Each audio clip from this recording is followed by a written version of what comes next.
Hello friend, welcome to export import learning channel.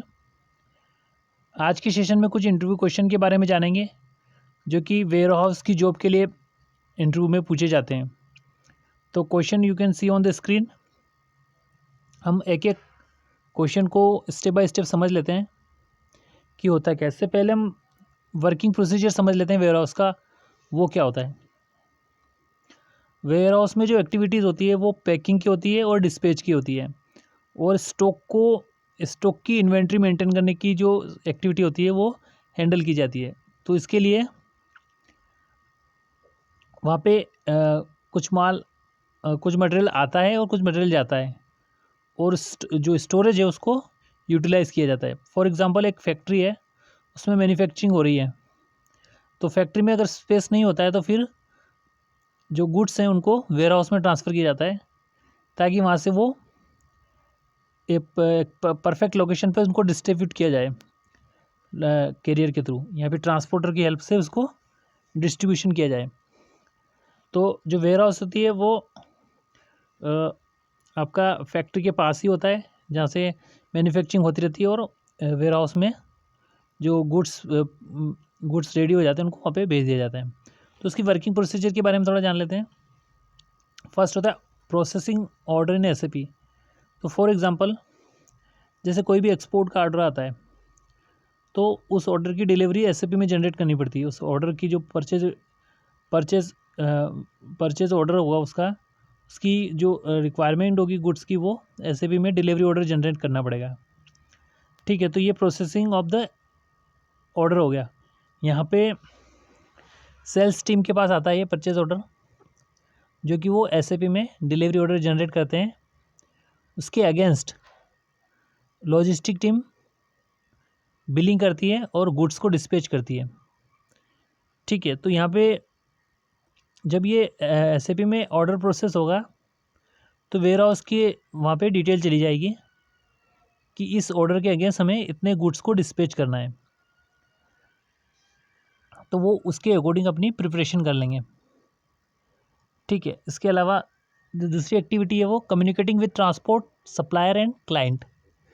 तो यहाँ पे इम्पोर्टेंट चीज़ ये है कि जो वेयर हाउस मैनेजर होता है वो अपने टीम को इन्फॉर्म करता है, टीम को वर्क डिवाइड करता है कि तुम्हें ट्रांसपोर्ट से कांटेक्ट करना है, तुम्हें सप्लायर से कांटेक्ट करना है, तुम्हें क्लाइंट से कांटेक्ट करना है।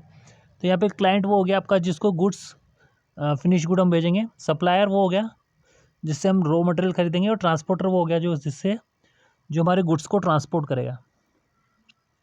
तो इसके लिए एक एक टीम डिवाइड कर दी जाती है, जो कि एक एक काम को अपने आराम से उनको ईजिली कर पाए। तो ट्रांसपोर्टर क्या करेगा, हमारे गुड्स को ट्रांसपोर्ट करेगा वेयर हाउस टू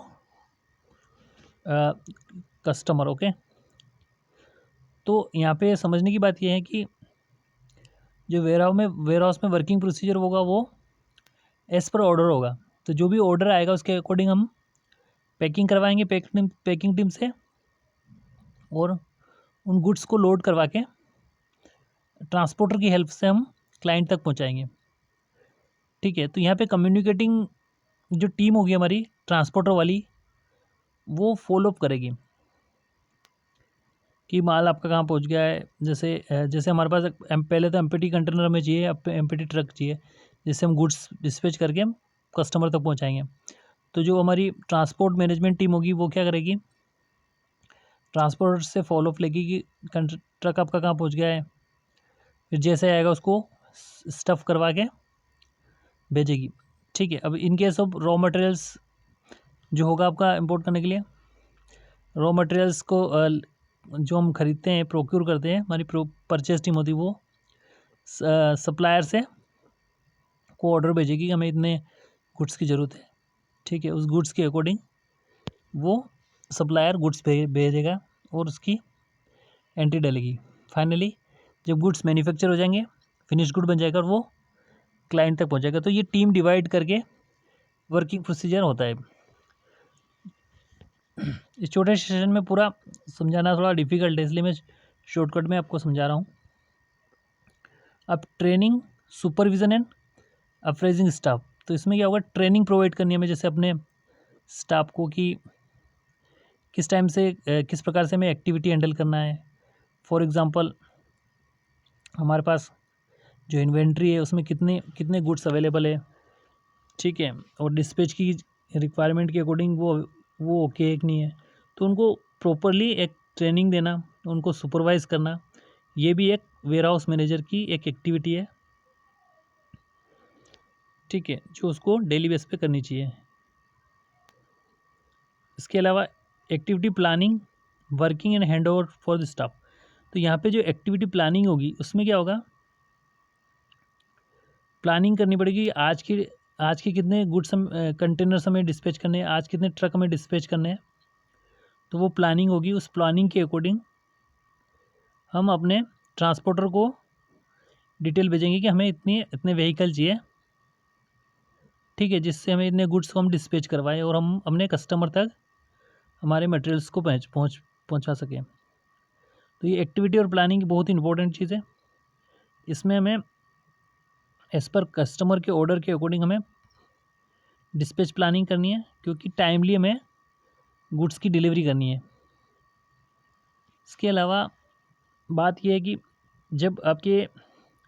जब ये प्लानिंग के अंदर जो डिस्पैच एक्टिविटी होगी उसमें हमें, जैसे हमारे पास ट्रक आएंगे लोड करने के लिए या फिर कंटेनर आएंगे वो लोड होने के लिए, तो उनको फिज़िकली एग्जामिन करना है कि ये फिज़िकली ओके है कि नहीं है। जैसे बाय सी अगर हम कोई गुड्स डिस्पैच कर रहे हैं तो हमारी एक एक्टिविटी हो जाती है कि जो कंटेनर्स है वो फिज़िकली फिट है कि नहीं है, उसका फर्श, उसका रूफ, वेंटिलेटर, ये सारी चीज़ें देखनी पड़ेगी, उसके बाद ही हम उसमें डिस्पैच कर पाएंगे। तो ये एक एक्टिविटी हो गई आपकी कंटेनर चेकिंग, ठीक है। अगर कंटेनर ठीक नहीं है तो उस केस में क्या होगा, हम कंटेनर को वापस भेजेंगे, उसको रिपेयर करवा के मंगवाएंगे या फिर शिपिंग लाइन से दूसरा कंटेनर की बुकिंग लेंगे, एक्सपोर्ट के केस में, ठीक है। अगर डोमेस्टिक सप्लाई है तो नॉर्मली आपका ट्रक ठीक ठाक होना चाहिए जिसमें कि गुड्स आपके वहाँ पे पहुँच जाए, ठीक है। तो इस प्रकार से जो डिस्पैच प्लानिंग की एक्टिविटी होगी उसका वर्क प्रोसीजर रहेगा। और जो आपका स्टाफ है उसको हम जो डेली एक्टिविटीज़ है उसमें उनको वर्क को उनके एफिशिएंसी के अकॉर्डिंग हम उनको डिवाइड करेंगे ताकि वो उस काम को परफेक्टली कर पाए।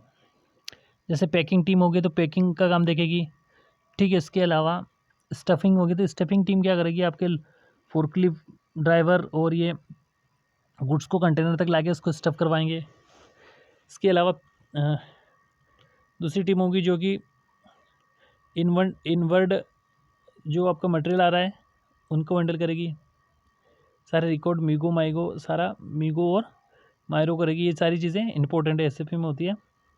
तो ये वर्किंग डिवीज़न हमें एज़ पर इफ़िशिएंसी के अकॉर्डिंग हमें अपने स्टाफ को डिवाइड करना है।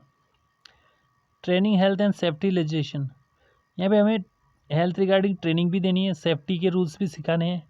तो ट्रेनिंग किस प्रकार से होगी, जैसे कि हमें फैक्ट्री के अंदर सेफ्टी शूज़ पहनने चाहिए, कैप पहननी चाहिए, जो यूनिफॉर्म है उसमें यूनिफॉर्म है उसके अकॉर्डिंग हमें यूनिफॉर्म पहननी चाहिए। इसके अलावा जो फैक्ट्री में कुछ एरियाज़ है वहाँ पे जो परमिशन के अकॉर्डिंग वहाँ पे जो ऑथराइज पर्सन है उन्हीं को जाने देना चाहिए, क्योंकि मशीनें बड़ी होती है और वहाँ पे किसी को चोट लग सकती है। इसके अलावा जो सेफ्टी के रूल्स है एज़ पर कंपनी वो हमें डेली वाइज हमें ट्रेनिंग देनी पड़ेगी। ये भी एक manager export warehouse manager का एक एक्टिविटी है जो कि डेली बेस पे उसको देखना है। Make sure that quality object and delivery deadline are meet. यहाँ पे चीज़ समझने की है कि ये बहुत ही इंपॉर्टेंट चीज़ होती है कि जो भी आप फिनिश गुड सप्लाई करने जा रहे हो उसकी क्वालिटी जो हमारे कस्टमर की रिक्वायरमेंट है उसको फुलफ़िल होनी चाहिए, उसके ऑब्जेक्टिव है गुड्स के वो भी होने चाहिए, और डिलीवरी है वो जो डेडलाइन टाइम दिया उसके अंदर अंदर उसकी डिलीवरी हो जानी चाहिए, ठीक है।